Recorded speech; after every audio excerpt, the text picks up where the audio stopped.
हाय everyone, welcome back. So आज की video में हम लोग डिस्कस करने वाले हैं फॉर लूप।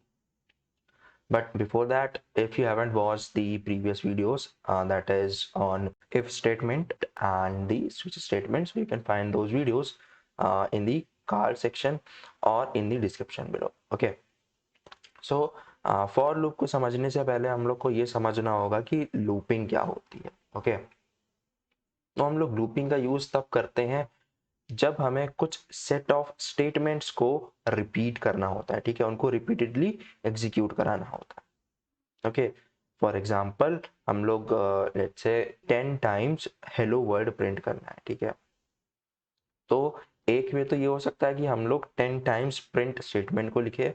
ओके, इससे हमारा काम हो जाएगा, बट ये एक अच्छी अप्रोच नहीं है। ओके, क्योंकि अभी तो ये मैनेजेबल है, बट अगर इस प्रॉब्लम का साइज बढ़ा दिया जाए, लेट्स से हम लोग को 1000 टाइम्स प्रिंट करना है। ओके, देन यहाँ पर हमें प्रॉब्लम होगी। ओके, तो यहाँ पर हम लोग लूप का यूज करके इस चीज को एक बेटर वे में सॉल्व कर सकते हैं। ठीक है, ओके, तो अभी हम लोग समझते हैं कि फॉर लूप कैसे वर्क करता है। ठीक है, ओके, तो यहाँ पर क्या है कि हमारे पास तीन इंपॉर्टेंट ब्लॉक्स हैं। ठीक है, जो कि हमें समझने हैं। पहला ब्लॉक है इनिशियलाइज ब्लॉक, दूसरा है कंडीशन ब्लॉक और तीसरा है अपडेट ब्लॉक। ओके, हमारे पास ये तीन ब्लॉक हैं। अभी यहाँ पर हमें क्या करना होता है, जो हमारा इनिशियलाइज ब्लॉक है वहां पर हम लोग को अपने लूप वेरिएबल को इनिशियलाइज करना होता है। देन कंडीशन ब्लॉक में हम लोग को एक कंडीशन देनी होती है, जिसके बेसिस पर अगर वो कंडीशन ट्रू हो रही है तो हमारा लूप रन करेगा, अदरवाइज हमारा लूप जो है स्टॉप हो जाएगा। ठीक है, तो यहाँ पर हमें वो कंडीशन देनी होती है। Then we have the update block. Okay, update block में हमें क्या करना होता है कि यहाँ पर हमें अपने लूप वेरिएबल को कैसे अपडेट करना है वो बताना होता है। ठीक है, एंड देन यहाँ पर हमारे पास फॉर का एक ब्लॉक होगा जिसमें हम लोग को जो भी सेट ऑफ स्टेटमेंट्स को रिपीट करना है वो हम लोग लिख देंगे। ओके, तो अभी हम लोग इसको फ्लो चार्ट की हेल्प से समझ लेते हैं। ठीक है, कि एक्चुअल में ये कैसे वर्क करता है। ठीक है, ओके, तो सबसे पहले इनिशियलाइज ब्लॉक रन होगा। ठीक है, जिसकी हेल्प से लूप वेरिएबल इनिशियलाइज हो जाएगा। ओके, उसके बाद हम लोग कंडीशन को चेक करेंगे। ठीक है, अगर कंडीशन ट्रू होगी तो यहाँ पर हम लोग स्टेटमेंट को रन करेंगे। ठीक है, और उसके बाद हम लोग अपडेट ब्लॉक पर जाएंगे। ठीक है, देन हम लोग लूप वेरिएबल अपडेट करेंगे, उसके बाद अगेन हम लोग कंडीशन को चेक करेंगे एंड फिर से अगर कंडीशन ट्रू होती है तो हम लोग स्टेटमेंट को रन करेंगे। ठीक है, तो कुछ इस तरह से एक लूप क्रिएट हो जाएगा और ये लूप तब तक चलता रहेगा जब तक कि हमारी कंडीशन ट्रू है। ठीक है, जैसे ही हमारी कंडीशन फॉल्स होगी हम लोग इस ब्लॉक के बाहर आ जाएंगे। ओके, तो अभी हम लोग इसको एक एग्जाम्पल से समझते हैं। ठीक है, तो यहाँ पर हम लोग जो सबसे पहला एग्जाम्पल ले रहे हैं वो ये है कि print hello world 10 times. Okay, तो अभी यहाँ पर हम लोग सबसे पहले फॉर लूप क्रिएट करेंगे। तो यहाँ पर हम लोग को लिखना होगा फॉर, देन राउंड ब्रेसेस। अभी सबसे पहले हम लोग को लूप वेरिएबल को इनिशियलाइज करना है। ठीक है, तो यहाँ पर मैं लिखूंगा where i is equal to 1। ठीक है, ये एक नॉर्मल वेरिएबल होता है। ठीक है, ये हम लोग लूपिंग के लिए यूज कर रहे हैं, इसलिए हम लोग इसको लूप वेरिएबल बोलते हैं। ठीक है, तो यहाँ पर मैंने एक वेरिएबल ले लिया आई जिसकी वैल्यू है 1। ठीक है, देन हम लोग सेमी कॉलन पुट करेंगे, उसके बाद अब यहाँ पर हम लोग कंडीशन लिखेंगे। ठीक है, तो यहाँ पर मैं कंडीशन लिखता हूँ i is less than equal to 10। ठीक है, ये हमारी कंडीशन है। जब तक आई की वैल्यू लेस देन और इक्वल टू 10 है तब तक हमें क्या करना होगा कि जो भी स्टेटमेंट लिखी होंगी फॉर ब्लॉक के अंदर वो रिपीट करनी है। ठीक है, देन हमें यहाँ पर अपडेट लिखना है। ठीक है, कैसे हम लोग अपडेट करेंगे अपने लूप वेरिएबल को। तो यहाँ पर मैं सिंपली आई प्लस प्लस करूंगा। इसका मतलब क्या होगा कि हर बार आई की वैल्यू +1 से इंक्रीमेंट हो जाएगी। ओके, अभी यहाँ पर हम लोग को लिखना है जो सेट ऑफ स्टेटमेंट हम लोग को रिपीट करनी।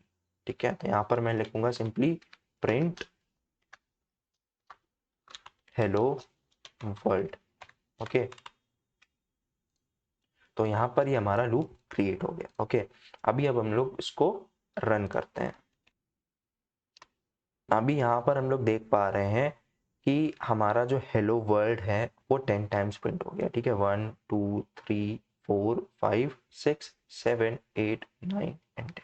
ठीक है, तो यहाँ पर हेलो वर्ल्ड 10 टाइम्स प्रिंट हो गया। ठीक है, तो कुछ इस तरह से फॉर लूप वर्क करता है। ओके, अभी हम लोग एक दूसरा एग्जांपल लेते हैं। ठीक है, ताकि हमें थोड़ा और अच्छे से समझ आ जाए कि हम लोग लूपिंग का यूज कैसे कैसे कर सकते हैं। ठीक है, तो यहाँ पर हम लोग सेकेंड एग्जाम्पल लेते हैं कि print each element of the list. Okay, तो यहाँ पर हमें क्या करना है कि एक लिस्ट के सारे एलिमेंट्स को हम लोग को यहाँ पर जो है लाइन बाय लाइन प्रिंट करना है। ओके, तो सबसे पहले हम लोग यहाँ पर एक लिस्ट क्रिएट कर लेते हैं where num is equal to 2 3 4 5 6। ठीक है, ये हमारी लिस्ट हो गई। अभी हमें क्या करना है कि इसके सारे एलिमेंट को हमें प्रिंट करना है। ओके, तो यहाँ पर हम लोग एक लूप क्रिएट करेंगे। देन यहाँ पर हम लोग लिखेंगे, यहाँ पर हम लोग लूप वेरिएबल क्रिएट करेंगे। लेट्स से मैं इसका नाम लिख देता हूँ इंडेक्स इज इक्वल टू 0। ठीक है, फिर इंडेक्स इज लेस देन, यहाँ पर मैं लिखूंगा नम डॉट लेंथ। ठीक है, अभी नम डॉट लेंथ क्या होता है, ये हमें लिस्ट की लेंथ रिटर्न कर देगा। ये हमें लिस्ट की लेंथ रिटर्न कर देगा कि लिस्ट में टोटल नंबर ऑफ एलिमेंट्स कितने हैं। ओके, देन यहाँ पर मैं लिखूंगा इंडेक्स प्लस प्लस। ठीक है, एंड देन अभी मैं यहाँ पर लिखूंगा प्रिंट नम, देन यहाँ पर इंडेक्स। ठीक है, ओके, तो अभी यहाँ पर होगा क्या कि जब ये लूप स्टार्ट होगा देन इंडेक्स की वैल्यू 0 होगी। ओके, यहाँ पर फिर कंडीशन चेक होगी कि 0 इज लेस देन, यहाँ पर हमारे पास टोटल नंबर ऑफ एलिमेंट्स है 5। ठीक है, तो 0 इज लेस देन 5, तो ये कंडीशन भी ट्रू है। देन हम लोग इस स्टेटमेंट को एग्जीक्यूट करेंगे, तो यहाँ पर आएगा नम और इंडेक्स में वैल्यू होगी 0। ठीक है, तो यहाँ पर 0th इंडेक्स पे जो एलिमेंट है वो प्रिंट हो जाएगा। ओके, देन हम लोग इंडेक्स को अपडेट कर देंगे, तो इंडेक्स की वैल्यू हो जाएगी 1। ठीक है, फिर से यहाँ पे कंडीशन चेक होगी कि 1 इज लेस देन 5, और यहाँ पर हम लोग इस बार जब हम लोग इस स्टेटमेंट को एग्जीक्यूट कर रहे होंगे तो यहाँ पर इंडेक्स की वैल्यू आएगी 1। ठीक है, तो जो फर्स्ट इंडेक्स पर एलिमेंट होगा वो प्रिंट हो जाएगा। ठीक है, तो इसी तरह से यहाँ पर पूरी लिस्ट प्रिंट हो जाएगी। ठीक है, तो अभी हम लोग इसको रन करके देख लेते हैं। ओके, तो मैं क्या करता हूँ कि इस एग्जाम्पल को कमेंट आउट कर देता हूँ।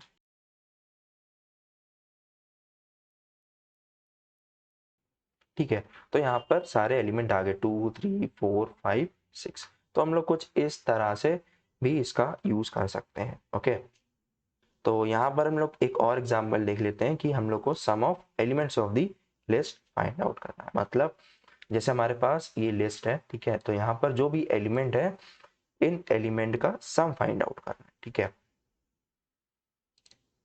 ओके, तो यहाँ पर हम लोग क्या कर सकते हैं, तो मैं इसी लिस्ट का यूज करूंगा, है ना। तो यहाँ पर हम लोग एक दूसरा फॉर लूप क्रिएट करते हैं। देन यहाँ पर मैं लिखूंगा वेर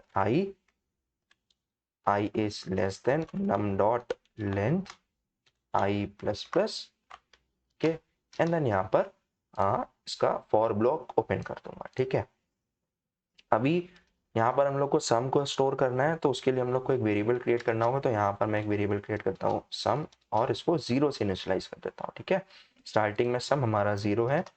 देन यहाँ पर हम लोग को कुछ ऐसा करना होगा कि sum is equal to sum plus यहाँ पर और नम इंडेक्स। ठीक है, नम आई होगा। ओके,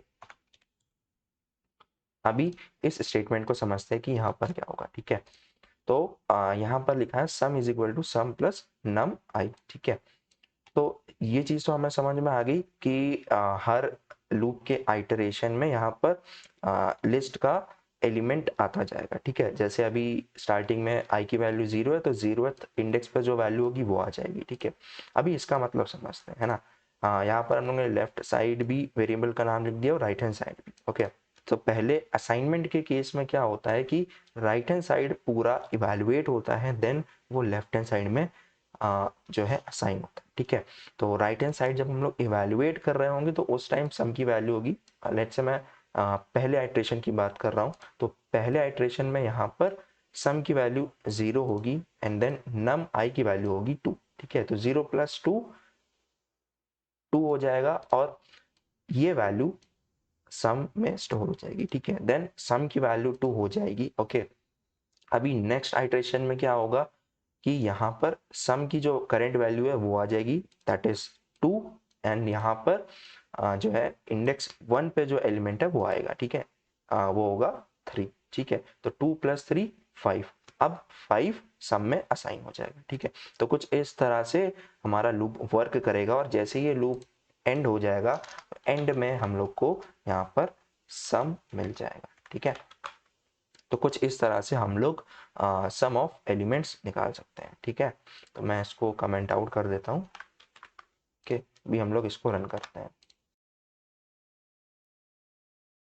ठीक है। तो यहाँ पर सम 20 आ गया है ना। यहाँ पर हम लोग मैनुअली भी करके देख सकते हैं, 2 + 3 5, 5 + 4 9, 9 + 5 14 एंड 14 + 6 20, ठीक है। तो इस तरीके से यहाँ पर हम लोग सम कैलकुलेट कर सकते हैं, ठीक है।